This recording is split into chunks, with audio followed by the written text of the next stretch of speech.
শুকর যে মাওলাই করিম আপনাকে আমাকে গুরুত্বপূর্ণ এক মাজলিসে আসার বসার বলা শোনার তৌফিক দান করছেন।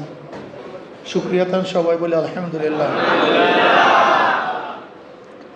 তালিম ও তরবিয়াত, শিক্ষা দীক্ষা, থিওরিক্যাল প্র্যাকটিক্যাল। কোনো ডাক্তার থিওরিক্যাল পড়াশোনার পরই তাকে ডাক্তারি করতে দেওয়া হয় না যতক্ষণ পর্যন্ত প্র্যাকটিক্যাল সে শিক্ষা গ্রহণ না করে। কোনো ইঞ্জিনিয়ারকে থিওরিক্যাল পড়াশোনার পরেই ডিজাইন করতে দেওয়া হয় না যতক্ষণ পর্যন্ত প্র্যাকটিক্যাল কিছু ডিজাইনের সাথে ডিজাইন না শিখে। তরবিয়াতগুলিও এরকম, আমরা প্র্যাকটিক্যালভাবে আমরা আমাদের অবস্থান, আমাদের চরিত্র, আমাদের আখলাক, আমাদের কর্ম, আমাদের কাজকে হাতে নাতে ধরিয়ে দেওয়ার একটা সুন্দর বাস্তব প্রশিক্ষণ দেওয়া হয়। কীভাবে এই কাজ করব, কিভাবে মিটিং করব, কিভাবে দাওয়াত দেব, কিভাবে এতাআত করব, আমার এই কাজের উদ্দেশ্যটা কি, এই কাজটা করব কেন। যদি আমি আমার উদ্দেশ্য না বুঝি তাহলে কাজ করতে পারবেন না। আপনার কাজের গুরুত্ব যদি আপনি না বুঝেন তাহলে কাজ করার উৎসাহ উদ্দীপনা আপনার মধ্যে থাকবে না। আপনি কাজটা কেন করতেছেন, কিসের জন্য করতেছেন, আপনার উদ্দেশ্যটা কি, নিয়াত কি। এর জন্য আমাদের মধ্যে প্রথম নিয়াতে খালেস, সঠিক নিয়াত, নিরঙ্কুশ ভেজাল মুক্ত নিয়াত আমাদেরকে করতে হবে। নিয়াতের মধ্যে গড়বড় থাকে সবই গড়বড়, সবই বাতিল। বুখারীর মধ্যে রওয়ায়াত আসছে এক ব্যক্তিকে কিয়ামতের মধ্যে আল্লাহ পাক ডাকবেন, শহীদ এক ব্যক্তিকে, এই শহীদের দিকে আসো। আল্লাহ পাক তার কাছে সমস্ত নিয়ামত রুজু উপস্থাপন করবেন। আমি তোমাকে এই নিয়ামতে ভূষিত করেছি, এই নিয়ামত দান করছি, তুমি এর মোকাবেলায় কী করছো। শহীদ বলবে, আল্লাহ আপনার রাস্তা গলা কাটায় দিছি, শহীদ হয়ে গেছে। আল্লাহ বলবেন, আমি জানি কেন শহীদ হয়েছে। মানুষ তোমাকে যোদ্ধা বলবে, গনিমতের মাল পাবা, তোমার প্রশংসা করবে, তোমার আলোচনা সব জায়গায় ছড়িয়ে পড়বে। এই উদ্দেশ্য তুমি শহীদ হয়েছ আমার জন্য নয়। এরপর আল্লাহ পাক বলবেন, হে ফেরেশতারা, ওকে ধর, ওর হাত পার মধ্যে জাহান্নামের শিকাল লাগা, কুব্বুর কর, টানতে টানতে জাহান্নামে নিক্ষেপ কর। ব্যক্তি হয়েছে শহীদ কিন্তু জাহান্নামী, জান্নাতে যেতে পারেনি। এরপরে এক ব্যক্তিকে ডাকবে, আলেম, কারি, কি করেছো? বলে, আল্লাহ কেরাত, কোরআন তেলাওয়াত করছে, মানুষকে শুনাইছে, ওয়াজ করছে, নসিহাত করছে, এলবে দ্বীন অর্জন করছে। আল্লাহ বলবেন, আমি জানি কেন করছি, তোকে মানুষ প্রশংসা করবে, হাদিয়া দিবে, তোহফা দিবে, সম্মান করবে, ইজ্জাত করবে। সব কিছু দুনিয়াতে পেয়ে গেছো, আমার কাছে কিছু না। আল্লাহ বলবেন, ওকে ধর, হাত পার মধ্যে জাহান্নামের শিকাল লাগ, উব্বুর কর, টানতে টানতে জাহান্নামে নিক্ষেপ কর। এরপর আল্লাহ পাক ডাকবেন এক সখী দানশীলকে, দানবীরকে, কি করছো? আল্লাহ তোমার রাস্তা, তোমার পছন্দ অনুযায়ী দান করছি, মসজিদ, মাদ্রাসা, এতিম, মিসকিনদেরকে দান করছি।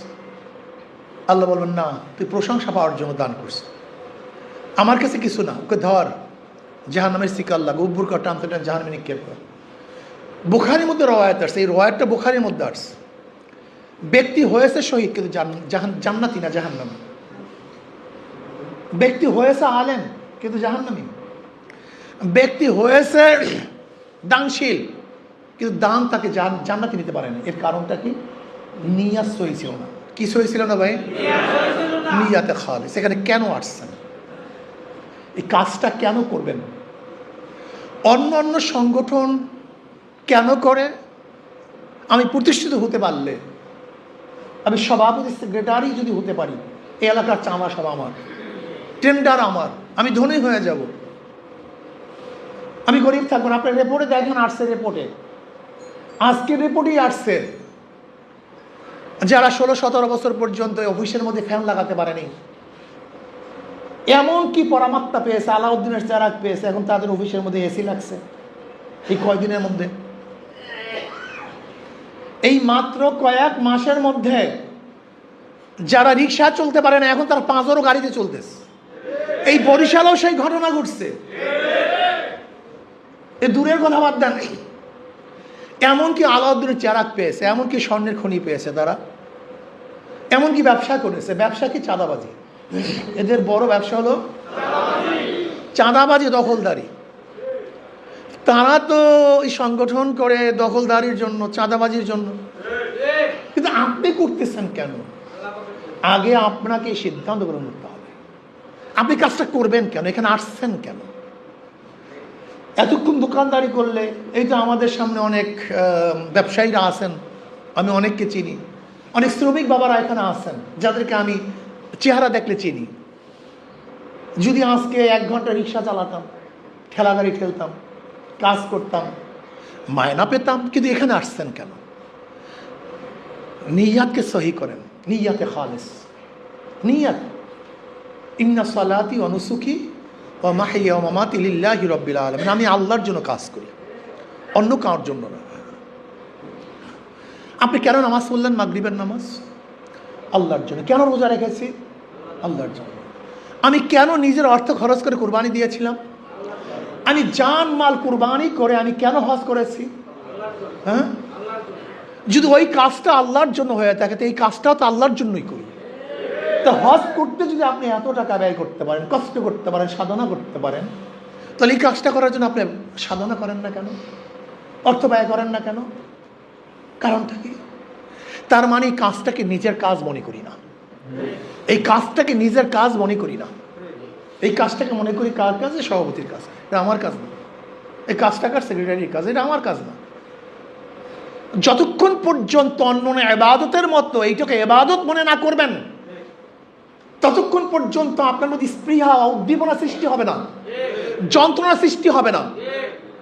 যেরকম একজন মুসল্লি নামাজ পড়ার পরে তার ভিতরে খেয়াল থাকে, কলবুহু মুআল্লাকুম বিল মাসাজিদ, আমি আবার কখন মসজিদে দৌড় দেব, আমি মসজিদে কখন চলে যাব, এই স্পৃহা, এই যন্ত্রণায় তাকে মসজিদে যেতে বাধ্য করে। ঠিক আপনার মধ্যেও যদি এই কাজটাকে ওই পর্যায়ে মনে না করেন, তখন আপনার মধ্যে প্যানিক সৃষ্টি হবে না, ব্যথা সৃষ্টি হবে না, আপনি কাজ করতে পারবেন না, পরেশান হয়ে যাবেন, হয়রান হয়ে যাবেন।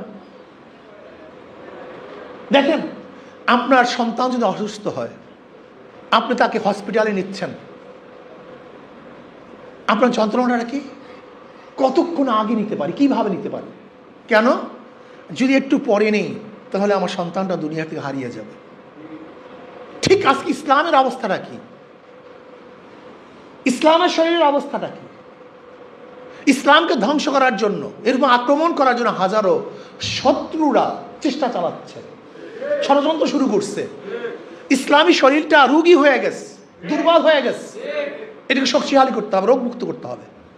এখন বলেন তো, আমার কি স্পৃহা থাকা দরকার, কত জোশ থাকা দরকার? কিন্তু এইটাকে আমার নিজের শরীর মনে করি না, আপন মনে করি না।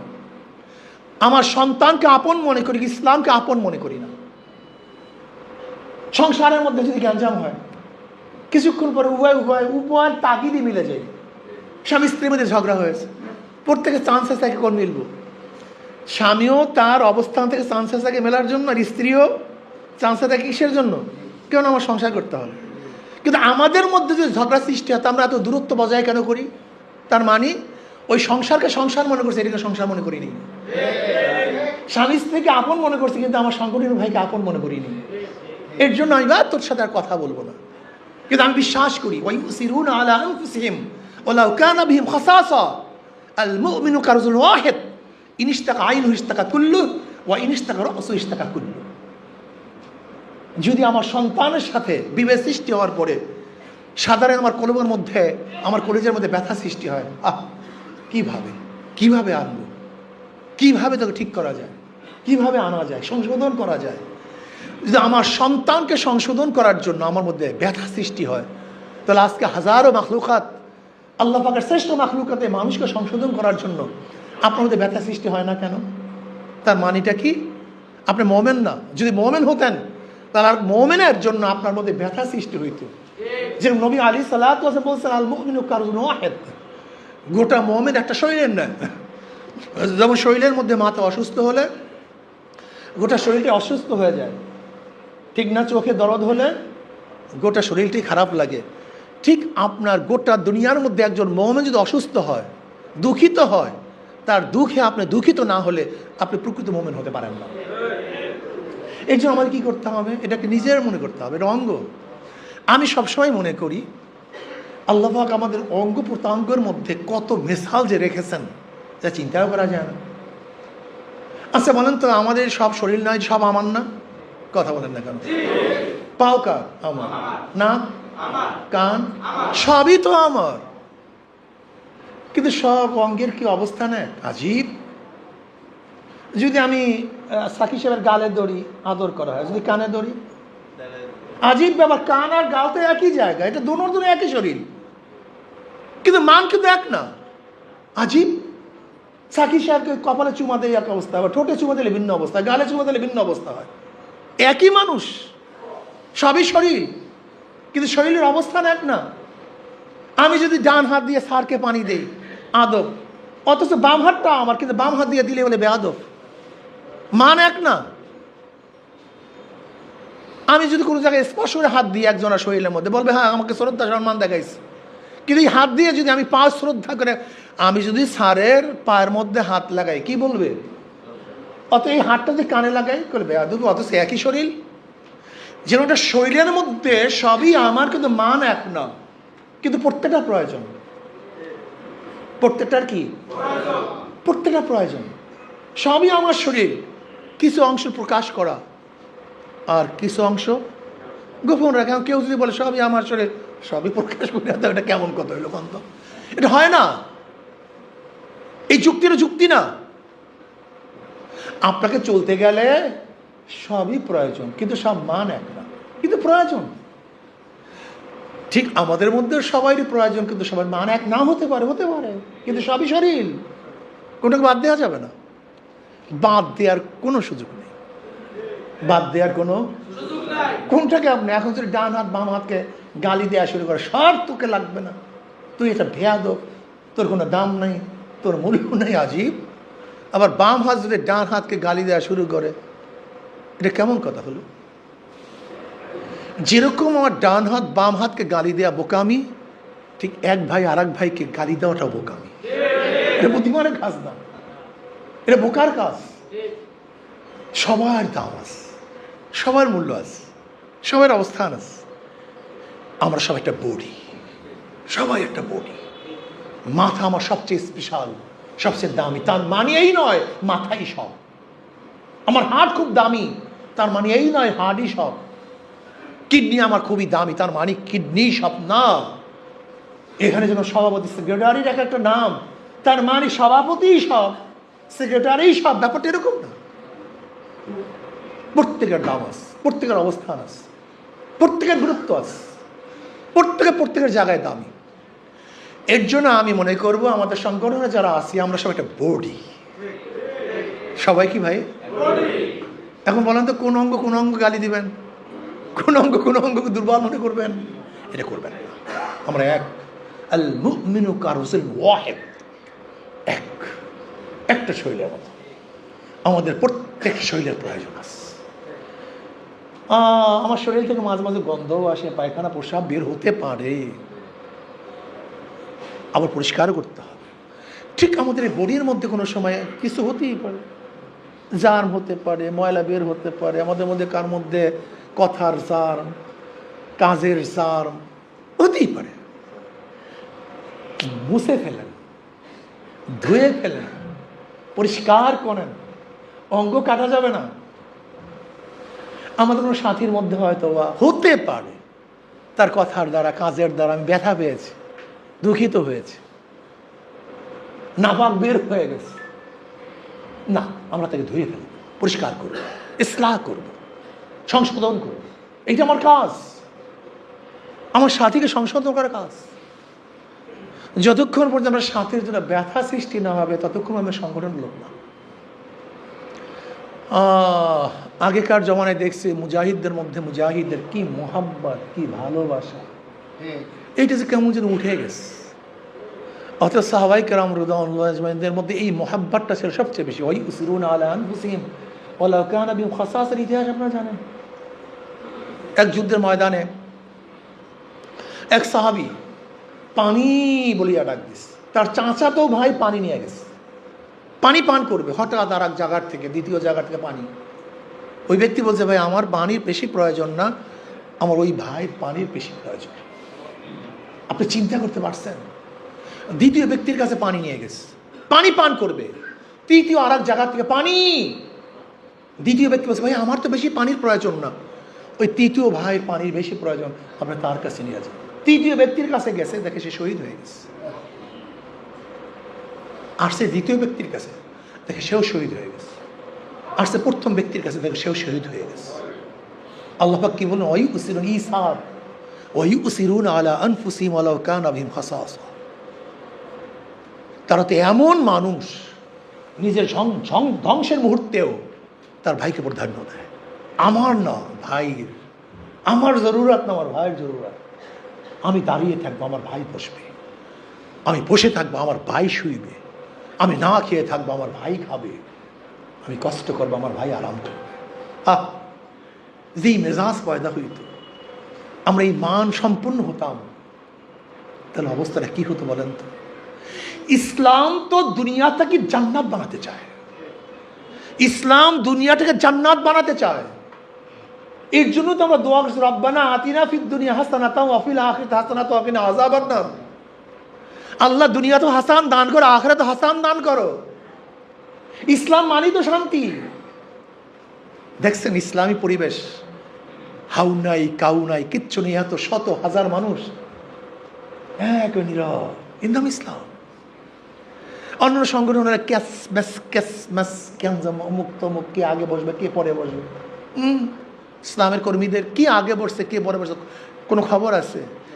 মুসলমান ইসলামিক কর্মীদের টেনশন থাকবে কে কত কাজ করতে পারতেছে, কে কত পদ পেয়েছে। এইটা আমাদের দায়িত্ব না। আমাদের দায়িত্ব হলো কে কত মানুষকে দাওয়াত দিতে পারছি, এইটা আমার কাজ। একজন মুমিনের কাজ সে কত ইবাদত করতে পারছে, একজন মুমিনের কাজ কত সিজদা করতে পারছে, একজন মুমিনের কাজ সে কত জিকির করতে পারছে। একজন মুমিন সংগঠকের কাজ হলে সে কত দাওয়াত দিতে পারছে। তাহলে এটা মূল মেজাজ হওয়া চাই, মূল মেজাজ, মূল মেজাজ, মূল চেতনা। আমি কত মানুষকে দাওয়াত দিতে পেরেছি। এই মিয়া, আমার হাত নাই পাও নাই কিচ্ছু নেই, আপনি একজন মানুষ, এতে হবেটা কি? আমার সংগঠনে কেউ নেই, আপনি একজন নেতা। হ্যাঁ, আপনি কেমন নেতা? কিসের নেতা আপনি? হাত নাই পাও নাই। আপনার সংগঠনে যত বেশি লোক থাকবে তত আপনি বেশি শক্তিশালী হবেন। আপনার সংগঠনে যত মানুষ থাকবে তত আপনি সম্মানিত হবেন। আপনার সংগঠনে যত মানুষ থাকবে তত আপনি খুশি হবেন। আপনার সংগঠনে যত বেশি জনবল থাকবে তত আপনি শক্তিশালী হবেন। এখন শক্তি নেই কেন? জনগণ নেই। জনগণ যদি আপনার পাশে থাকে আপনি সবচেয়ে বেশি শক্তিশালী। দেখেন আল্লাহ পাক কালামে পাকের মধ্যে কি বলেন, ওয়াইদু লাহুম মাসতাতাতু মিন কুওয়া মিন রিবাতিল খাইল। কুওয়া কি? শক্তিটা কি? আমি অনেক জায়গায় বলেছি যে শক্তিটা কি। আপনারা অনেকেই মনে করেন তলোয়ার, ঢাল, তরবারি, ক্যান্টনমেন্ট, ট্যাঙ্ক, বোমা, প্লেন, মিসাইল, এগুলি শক্তি। আমি এগুলিকে শক্তি মনে করি না। আমি মনে করি সবচেয়ে বড় শক্তি হলো জনগণ। সবচেয়ে বড় শক্তি কি? ক্যান্টনমেন্ট বড় শক্তি না, সবচেয়ে বড় শক্তি হলো জনগণ। অস্ত্র তো ব্রিটিশের কাছে ছিল, কিন্তু থাকতে পারে নাই কেন? কথা হয় না। কি ছিল না? আইয়ুব খানের তো অনেক শক্তি ছিল, থাকতে পারে নাই কেন? জনগণ ছিল। শেখ সাহেবের শক্তির অভাব ছিল না, থাকতে পারে নাই কেন? জনগণ ছিল। এরশাদ সাহেবের কাছে তো ক্যান্টনমেন্টের চাবি ছিল, কিন্তু থাকতে পারে নাই কেন? শেখ হাসিনা ফেসিসের কাছে তো সবই ছিল, কিন্তু মাসনাদ রক্ষা করতে পারে নাই কেন? তার মানে যার পক্ষে জনগণ তার কাছেই সব, যার পক্ষে জনগণ নেই তার কাছে কিছু নেই। জনগণ শক্তি। এই জনগণকে ইসলাহ করার জন্য নবী রাসূলগণ দুনিয়াতে আসছেন। এই কন্ট্রোল করা খুবই মুসিবত। নবী মুসা আলাইহিস সালাতু সমস্ত নবীরা ছাগল বলছেন। এটা নবীদের মৌলিক কাজের একটা কাজ। এর কারণটাকে ছাগলের সবচেয়ে বেশি বেহাংরা জাতি, এদেরকে সোজা যে করতে না পারবে সে মানব জাতিকে সংগ্রহ করে সোজা করতে পারবে না। তো নবী মুসা আলাইহিস সালাতু ওয়াস সালাম ছাগল চড়াইছেন, একটা পশু তার পালের থেকে দৌড়ে পালাইতেছে, পালায় আর পালায়, তার পিছনে মুসা আলাইহিস ছুটতেন। পাহাড়ি জমি, পাহাড়ি পাথুরি জমি, তো বুঝেন অবস্থাটা কি, খালি পায়। নবী মুসা আলাইহিস সালাতু ওয়াস সালাম এবার পাও রক্তাক্ত হয়ে গেছে, ওই ছাগল বেচারার পাও রক্তাক্ত হয়ে গেছে। এখন উচিত কি ছিল, বেহাংরা যাদেরকে পিঠে এত চামড়া তুলে ফেলা। কিন্তু মুসা আলাইহিস সালাতু ওয়াস সালাম অনেক দূরে গিয়ে তাকে ধরার পরে তিনি এই ছাগলটাকে আর পিটালেন না, বরং আদর করতেছেন। তুই এত কষ্ট কেন করলি, তুই আমাকেও কষ্ট দিলি, তুই নিজেও কষ্ট পেয়েছো, তুই নিজেও রক্তাক্ত হয়েছে, আমিও রক্তাক্ত হয়েছি। মেজাজ খারাপ হয়নি, নরম না, কি করছেন, নরম আদর করছেন, ঠিক না? এবার ফেরেশতারা বলতেছেন, মাওলা মুসাকে এখন নবুয়তি দান করেন না কেন? তার নবুয়তি পাওয়ার সময় হয়ে গেছে। নবুয়তি পাওয়ার জন্য সবচেয়ে বড় এক সিফাত হলো ধৈর্য। আল্লাহ পাক নবীদেরকে আগের থেকেই নবী হিসাবে বানান, কিন্তু আল্লাহ পাক রব্বুল আলামিন তাদের মধ্যে অনেকগুলি আওসাফ দান করেন, চরিত্র দান করেন। এর মধ্যে একটা চরিত্র হলো নবীদের সবচেয়ে বড় চরিত্র কি ভাই? সবর। জোরে বলেন কি? সবচেয়ে বড় চরিত্র কি? সবর। এই সবর হলো নবীদের এক নম্বর চরিত্র। ওয়াস্তাঈনু বিস-সাবরি ওয়াস-সালাহ ওয়া তাওয়াসাউ বিল হাক্কি ওয়া তাওয়াসাউ বিস-সাবর ইন্নাল্লাহা মা'আস-সাবিরিন। এর জন্য অবশ্যই প্রত্যেকটা নেতা কর্মীকে সবর ইখতিয়ার করতে হবে। সবর সবর যদি না হয় সংগঠন করা যায় না। এ ভেজাল জায়গা। এখানে আমরা হাজারো মানুষ আছি না, চেহারা কি একটা ভিন্ন, কথা কয় না। মনে করবেন প্রত্যেকের কলপটা ওরকম ভিন্ন ভিন্ন, প্রত্যেকের চিন্তা হলো ভিন্ন ভিন্ন।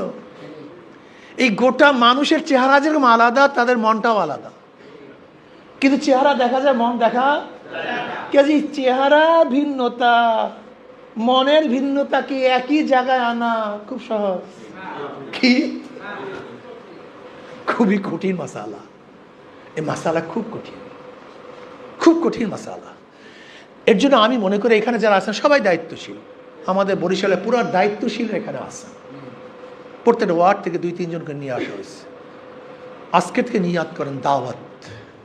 জোরে বলেন কি? কি বললাম না? আজকের থেকে দাওয়াত দাওয়াত দাওয়াত। উদউ ইলা সাবিলি রাব্বিকা বিল হিকমাহ ওয়াল মাউইজাতিল হাসানাহ ওয়াজাদিলহুম বিল্লাতী হিয়া আহসান। উদউ, ডাকো ডাকো। আমরের আসল উজুদ। কেউ তোমাকে দাওয়াতের দায়িত্ব দেখ অথবা না দেখ, তোমার কাজ হলো দাওয়াত দেয়া। এই দায়িত্ব কি দিয়েছেন? আল্লাহ নিজে দিয়েছেন। খোদা উদু, ডাকো। নবী আলী কি বলছে? বাল্লিগু, পৌঁছে দাও। এটা আমল। এর জন্য আমাদের প্রত্যেকের কাজ হলো কি ভাই? জোরে বলেন, দাওয়াত দাওয়াত। মেজাজের মধ্যে দাওয়াত। আমরা কি ইয়াদ করতে পারি না যে আজকে থেকে তরবিয়াত দিয়ে আমাদের প্রত্যেকটা এলাকায় আমি কমপক্ষে 200, 150, মিনিমাম 20, আর একে টেনে মেনে 5-10, এই কেউ 200, কেউ 100, কেউ 50, কেউ 20, একেবারে টেনে মেনে 5, মাত্র 10 জন করে আমরা দাওয়াত দেবই দেব ইনশাআল্লাহ। রাজি আছি না ইনশাআল্লাহ? রাজি আছি। পকেটে থাকবে একটা রিসিপ্ট, ওই যে দাওয়াতের পকেট, প্রত্যেকের পকেটে থাকবে, পকেটে থাকবে সদস্য ফরম। সদস্য ফরমের একটা বই আমার পকেটে থাকবে। হাঁটবো, চলবো, উঠবো, বসবো, 4 দোকানে, ভাই ভাই আসেন না একটু দাও, ভাই আসেন না, বাস এই মেজাজের মধ্যে, মাথার মধ্যে দাওয়ার দোকান। নবী রসুলগণ দুনিয়াতে আসছেন কেন? নবী রসুলগণ দুনিয়াতে আসছেন কেন? এই মানুষরূপী অমানুষদেরকে দাওয়াত দিয়ে মানুষ বানাবার জন্য। আবু জেহেল মানুষ ছিল না? মানুষরূপী ছিল, কিন্তু অমানুষ। ফেরাউন না মানুষ ছিল না? হ্যাঁ, মানুষ রূপী ছিল, অমানুষ। সাদ্দাত মানুষ রূপী অমানুষ। হামান মানুষ রূপী অমানুষ। কারুন মানুষ রূপী অমানুষ। এই মানুষ রূপী অমানুষদেরকে মানুষ বানাবার জন্য তারা দুনিয়াতে আসছেন। ইসলামী আন্দোলন বাংলাদেশের কাজটা কি? চরমনের কাজটা কি? এই চরমনওয়ালাদের কাজ একটাই, যেরকম ফেরাউনের কাছে মুসা আলাইহিস সালাতু ওয়াস সালামকে আল্লাহ পাক প্রেরণ করেছেন, আবু জাহেলের কাছে আমার নবীকে প্রেরণ করেছেন, নমরুদের কাছে ইব্রাহিম আলাইহিস সালাতু ওয়াস সালামকে প্রেরণ করেছেন, ঠিক এই চরমনওয়ালাদের কাজ কি? আল্লাহ ভোলা লোকদেরকে, আল্লাহ ভোলা লোকদেরকে, আল্লাহ ভোলা লোকদেরকে, যারা মানুষ রূপী অমানুষ আছে, তাদেরকে দাওয়াত দিয়ে দিয়ে দাওয়াত দিয়ে দিয়ে আল্লাহ বানায়া দেওয়া, আল্লাহর সাথে মিলায়া দেওয়া, আল্লাহর সাথে মিলায়া দেওয়া, আল্লাহর পথে নিয়ে আসা, ইসলামের সৈনিক বানায়া দেওয়া। আজকে হাজারো মানুষ শয়তানের সৈনিক, হাজারো মানুষ কালমার্সের সৈনিক, হাজারো নামদারি মুসলমান নমরুদের সৈনিক, আবু জাহেলের সৈনিক, আব্রাহাম লিঙ্কনের সৈনিক, ফেরাউনের সৈনিক। এই ফেরাউনের সৈনিকদেরকে, আব্রাহাম লিঙ্কনের সৈনিকদেরকে সেখান থেকে নিয়ে এসে নবী আলাইহিস সালাতু ওয়াস সালামের সৈনিক হিসেবে বানিয়ে দেওয়া। আমরা সবাই নবীর সেনা, ভয় করি না বলে, এইটাই আমাদের স্লোগান। কেউ ডাক দেয় আমরা সবাই জিয়ার সেনা, কেউ বলে আমরা সবাই মুজিব সেনা, কেউ বলে আমরা সবাই ইরশাদ সেনা। এই সমস্ত সেনাকে কাট আপ করে ইসলামী আন্দোলন বাংলাদেশের প্রত্যেকটা নেতা কর্মীর কাজ হলো আমরা সবাই নবীর সেনা, ভয় করি না বলে এই স্লোগান শিক্ষা দেওয়া, তাদের জবানের মধ্যে স্লোগান নিয়ে আসা। এইটি হলো এই দলের এই কাফেলার কাজ। আমরা কি চাই? হাজারো মানুষ গণতন্ত্রকে বিজয় করতে হবে, কেউ বলছে ডেমোক্রেসিকে বিজয় করতে হবে, কেউ বলছে সেকুলারকে প্রতিষ্ঠিত করতে হবে, কেউ বলে কমিউনিজম ছাড়া কোনো মুক্তি নাই। আর এই কাফেলার কাজ হলো ইসলাম ছাড়া কোনো উপায় নাই, ইসলাম ছাড়া মুক্তি নাই, ইসলাম ছাড়া শান্তি নাই। এই স্লোগান সবার মাথার মধ্যে ঢুকিয়ে দেওয়া। একমাত্র মুক্তির গ্যারান্টি, শান্তির গ্যারান্টি ইসলাম। ইসলামের হুকুমাত ব্যতীত শান্তি নাই, মুক্তি নাই, কিচ্ছু নাই, ছাতাও নাই, মাথাও নেই।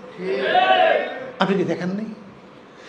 53 বছর হাজারো আদর্শবাদীরা আমাদেরকে শান্তি দেওয়ার স্লোগান দিয়েছিল, হাজারো আদর্শবাদীরা মুক্তি দেওয়ার স্লোগান দিয়েছিল, কিন্তু কোনো আদর্শ, কোনো নেতা আমাদেরকে মুক্তি দিতে পারে নাই, শান্তি দিতে পারেনি।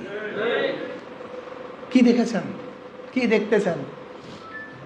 হ্যাঁ, জুলাই আগস্টের বিপ্লবে জীবন দেওয়ার জন্য রাস্তায় নেমেছিলাম আমরা, ওপেনে রাস্তায় ছিলাম আমরা, যাদেরকে দেখি নাই, যারা ছিল না, যেই সমস্ত সংগঠন বিবৃতি দিয়েছিল যে এই আন্দোলনের সাথে আমরা সম্পৃক্ত না, আজকে তাদের অবস্থাটা কি? কি দেখতেছি? সব দখলদারি, চাঁদাবাজি, গুন্ডামি, মাস্তানি। চাঁদার বিরুদ্ধে তারেক সাহেব কি করলেন? ব্যবস্থা গ্রহণ করবেন, বহিষ্কার করবেন, এইটা করবেন, সেইটা করবেন। আরে বিবৃতি দিয়েছিল না? আমি তখন এক বক্তৃতায় বলেছিলাম, কয়লার কোন অংশ পরিষ্কার করবেন? কি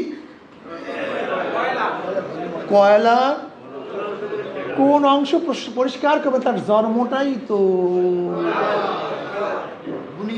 যাদের বুনিয়াদ চাঁদাবাজি, যাদের বুনিয়াদ দুর্নীতি, যাদের বুনিয়াদ চুরি, যাদের বুনিয়াদ দখলদারি, যাদের বুনিয়াদ খুন খারাপি, তাদেরকে পরিষ্কারটা করবেন কি? বুনিয়াদ পরিবর্তন করতে হবে। আগুনে আগুন খায়, জাহান্নামের এক জাহান্নাম আর জাহান্নামকে খেয়ে ফেলবে, আগুনে আগুন খায়। আমি এইটার আগে ভাই মনে করতাম জাহান্নামের আগুনের অবস্থা, এখন দেখি বিএনপিকে খায়। ছাত্র দল বিএনপির কাছে চাঁদা চাওয়ার পরে চাঁদা না দেওয়ার কারণে হাত পা ঘুরে যাচ্ছে, ব্যাস আগুনে আগুন খায়। যেই দলটা মাত্র 8-9 মাসে নিজেদের মধ্যে আত্মকলহলে হত্যা হয়েছে 120-এর উপরে, তাদের হ্যাঁ 126 জন। ওই তো প্রতিদিন স্কোর বাড়তেছে, স্কোর প্রতিদিন উঠতে আছে, স্কোরের কমতি নেই। হয়তো আমি স্কোর কয়েকদিন আগের কথা বলছিলাম, এর জন্য 20-এ গেছিলাম, এখন স্কোর বাড়ছে। যেই দলটা মাত্র কয়েকদিন নিজেদের স্কোর বাড়িয়ে 126 জন নিজেদের মধ্যে হত্যা করেছে, এদের মাধ্যমে জনগণ নিরাপদ কিভাবে হবে? হ্যাঁ, আমাকে বলুন। যাদের মাধ্যমে চাঁদাবাজি হয়, যাদের বক্তৃতা এবং কাজের মধ্যে আওয়ামী লীগের বক্তৃতা এবং কাজের মধ্যে কোনো পার্থক্য না হয়, তাদের মাধ্যমে আমরা নিরাপদ থাকবো, কল্যাণ হবে। ওই আগেই বলেছি না, কয়লার কোন অংশ পরিষ্কার করবেন? শোনেন, স্বপ্ন দেখা বাদ দেন। আপনি কি জানেন বর্তমানে কি পরিমাণে নতুন ভোটার হয়েছে? 38% নতুন ভোটার হয়েছে। 4 কোটির ওপরে শুধু নতুন ভোটার, যারা ভোট দিতেই পারেনি, ভোট দিতেই পারেনি। এর ওই ধানের শীষ বা অমুক শীষ এ তাদের মনে নেই। এরা জিয়াউর রহমান সাহেবের আদর্শ ভুলে গেছে, জানে না, জিয়াউর রহমানকে দেখে নাই। এখন জিয়াউর রহমানের আদর্শ সম্পর্কে আলোচনা করলেই তারা বলবো জিয়াউর রহমান আদর্শ মানে ওই ঘাট দখল করা, জিয়াউর রহমান আদর্শ মানে চাঁদাবাজি করা, জিয়াউর রহমান আদর্শ মানে নিজের খুন করা, জিয়াউর রহমান আদর্শ মানে কারোর উপরে হত্যা করা। এটা মনে কিছু নিয়েন না, এটা বলবে, এটা স্বাভাবিক। যারা কোনোদিন, যাদের বয়স 20-30 বছর, তারা তো কোনোদিন কোনো জায়গায় ভোটই দিতে পারে নাই। তারা জন্ম হয়েছে এই তারিখে, ভোটার হয়েছে 16 বছর পরে। তাদের অবস্থা রাখে আমাকে বললাম তো, ইসলামী আন্দোলন বাংলাদেশ কি চায়? ইসলামী আন্দোলন বাংলাদেশটা কি জানেন আপনারা কারা? আপনারা এমন এক জাতি, এমন এক গোষ্ঠীর, জন্মের পর থেকে আজ পর্যন্ত আপনার কথা এবং কাজে মিল। আপনারা এমন একটা গোষ্ঠী, আমার সাথে বহুত বড় বড় একেবারে বাংলাদেশের সর্বোচ্চ পর্যায়ের বৈঠকে বলেছিলাম, দেখেন আমাদের ইসলামী আন্দোলন গোপন টোপন বলতে কিছু নেই। আমরা এই গোপনে যে কথা বলি, ওই মাঠের মধ্যে একই কথা বলি। গোপনে যার সাথে সম্পর্ক, মাঠের মধ্যে একই সম্পর্ক।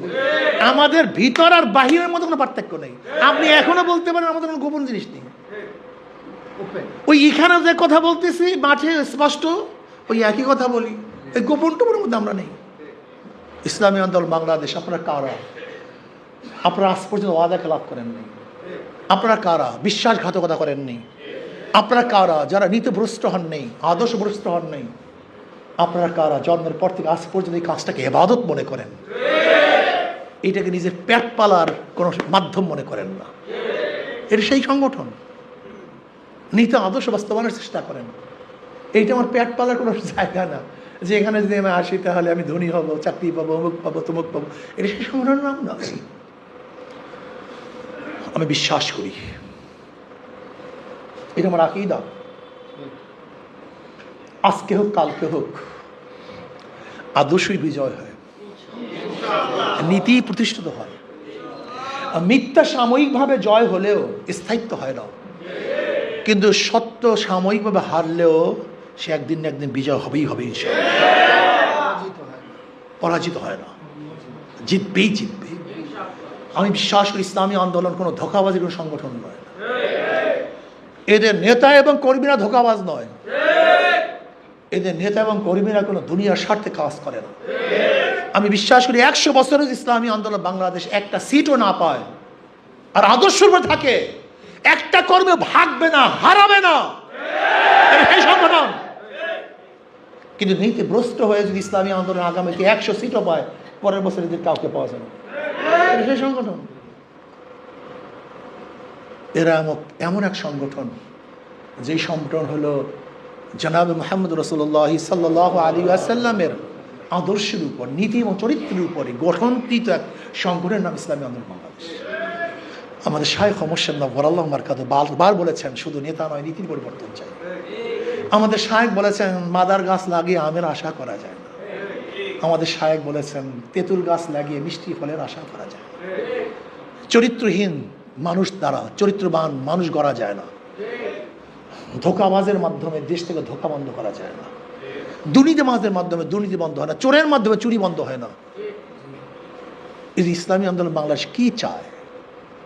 যেমন নবী আলাইহিস সালাতু ওয়াস সালাম মক্কার মধ্যে 13 বছর পর্যন্ত কিছু লোক তৈরি করেছেন, কিছু লোক তৈরি করেছেন, যে লোকগুলির মাধ্যমে গোটা বিশ্ব জয় করেছেন।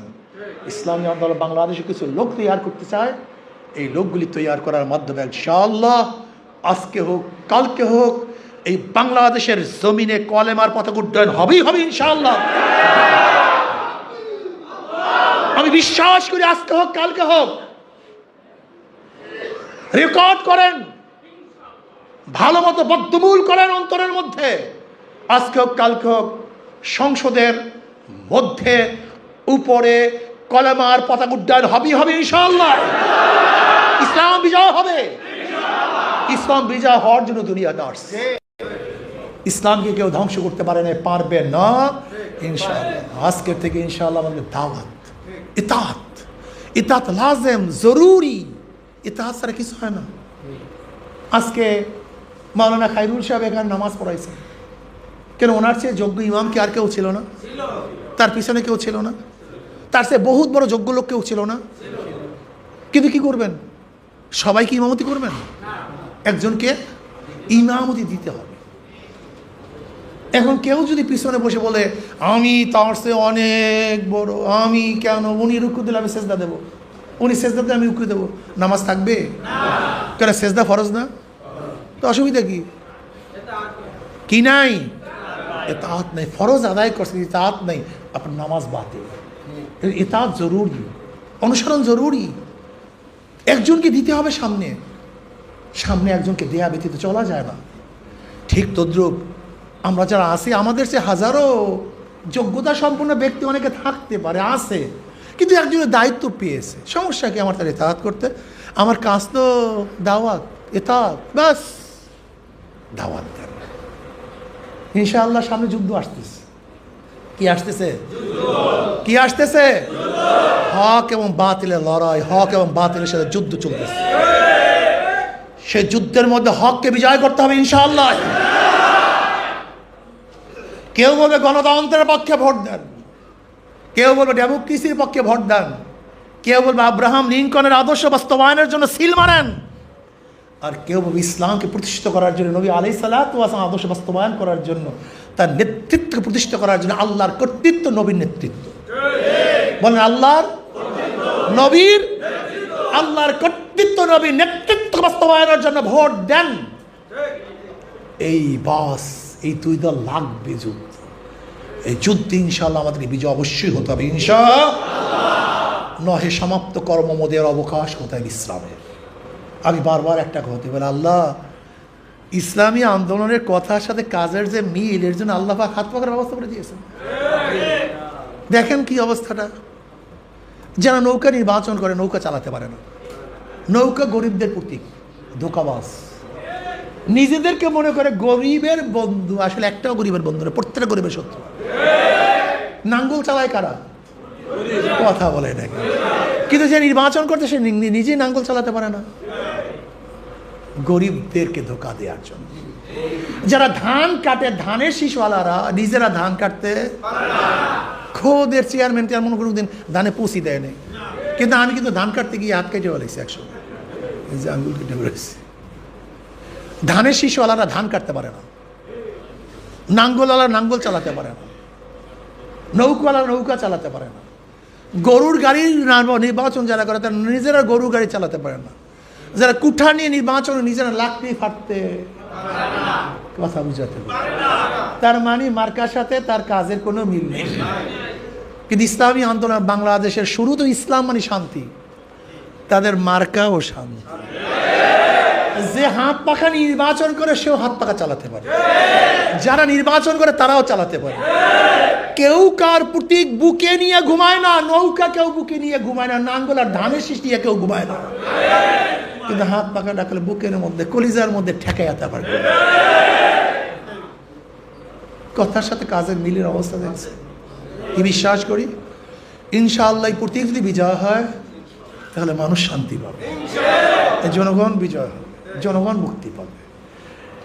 এর জন্য আসুন আজকের থেকে ইনশাআল্লাহ সময়কে চকআউট করে, সময়কে বন্টন করে, ভাগ করে দাওয়াতি কাজে লাগবো তো ইনশাআল্লাহ। হ্যাঁ লাগবো তো লাগবো। दस्त दस्त दरिया भी नहीं सोरे हमने বাহরে জুলমাত মে দৌড়া দেয়া ঘোরা হামনে, সেরকম ভাবে লাগবে ইনশাআল্লাহ। আর আগামী 28 তারিখ ঢাকাতে একটা প্রলয় সৃষ্টি হবে। কি সৃষ্টি হবে? মহাসমুদ্র হবে। সেই সমুদ্র পানির কোনো সমুদ্র না, সেই সমুদ্র হবে মানুষের সমুদ্র ইনশাআল্লাহ। এক টর্নেডো ঝড় সৃষ্টি হবে, মহাপ্রলয় সৃষ্টি হবে। কয় তারিখ? 28 জুন শনিবার। আজকের থেকে ইনশাআল্লাহ যে যত পারি দেখি কত লোক ঢাকায় যেতে পারি ইনশাআল্লাহ। আমরা তো চরমানাই থেকে বলছি তোমরা বিশাল একটা লঞ্চ করো।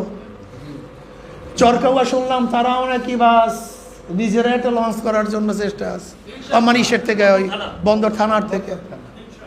আমি বিশ্বাস করি ইনশাআল্লাহ যদি এই বছর আমরা প্রত্যেকের আঙ্গিক থেকে কাজ করা শুরু করি, তাহলে ঢাকা এমন মহাপ্রলয় সৃষ্টি হবে যে প্রলয়ে সমস্ত মুদ্রার মরক পচা গলা সব ভেসে চুরমার হয়ে যাবে, সব পরিষ্কার সাফ হয়ে যাবে ইনশাআল্লাহ।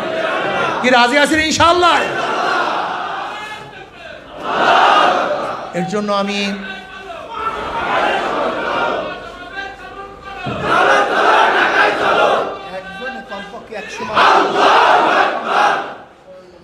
এখন থেকে 100 মানুষ করে দাওয়াত দিই। টার্গেট নেই ভাই, নিয়তের মালিক, নিয়ত তো আল্লাহ দেখেন, নিয়তের খবর একমাত্র আল্লাহ রাখেন।